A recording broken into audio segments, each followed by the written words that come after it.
At eto naman nga tayo mga idol kung saan tingnan natin ang naging winning highlights play nitong Golden State Warriors kontra dito sa Suns mga idol. Pero bago muna ang lahat mga idol, big shout out muna sa inyong lahat dyan mga idol. Tara na, let's go!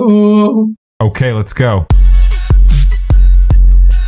At dito nga mga idol, bagamat maagang na-ejected dyan si Draymond Green mga idol, hindi naman nawala dyan si Uncle Tito Steph Curry dyan mga idol. So dito nga mga idol, ang gandang play ang ginawa ng Golden State Warriors. Napansin ko ang kanilang play mga idol, yung ball movement nila, ang ganda. Tulad na lang nitong ginawa ni Uncle Tito Jimmy Santos, Bajong. Napakaganda talaga ng ball movement ng ginawa dyan ng Golden State Warriors mga idol. Easy drive mula kay Uncle Tito Jim, buti na lang nandyan si Uncle Paul. Ang gandang pasaan na naman ang ginawa dyan ng Golden State Warriors mga idol. Tignan nyo naman yung play. Parang replay lang mga idol. Eto, Uncle Steph Curry. Easy pass lang mula kay Uncle Tito Jimmy Butler dyan. Bajong.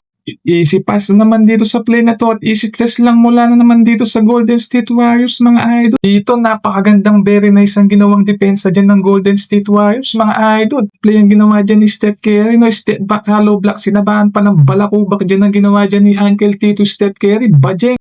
Another very nice drive na naman dyan ang gagawin dyan ni Uncle Tito Steph Curry. Kaya nga sa play na to mga idol, napakagandang very nice play ang ginawa dyan ni Steph Curry. Nice ball movement na naman mula sa Golden State Warriors. Bajong!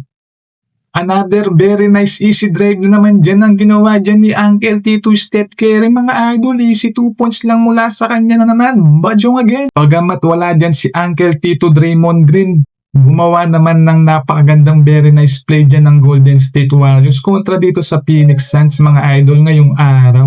At dito nga sa play nila nakapagtala dyan si Steph Curry ng 28 points mga idol. 6 assists and 10 rebounds lang naman ang nagawa dyan ni Uncle Tito Steph Curry mga idol. So dito nga sa naging laro ng Golden State Warriors mga idol, sobrang napakagandang very nice ang ginawa nilang ball movement para makuha ang panalo ngayong araw mga idol. So hanggang dito na lang mga idol, lagi kayong mag-iingat. Let's go! Okay, let's go.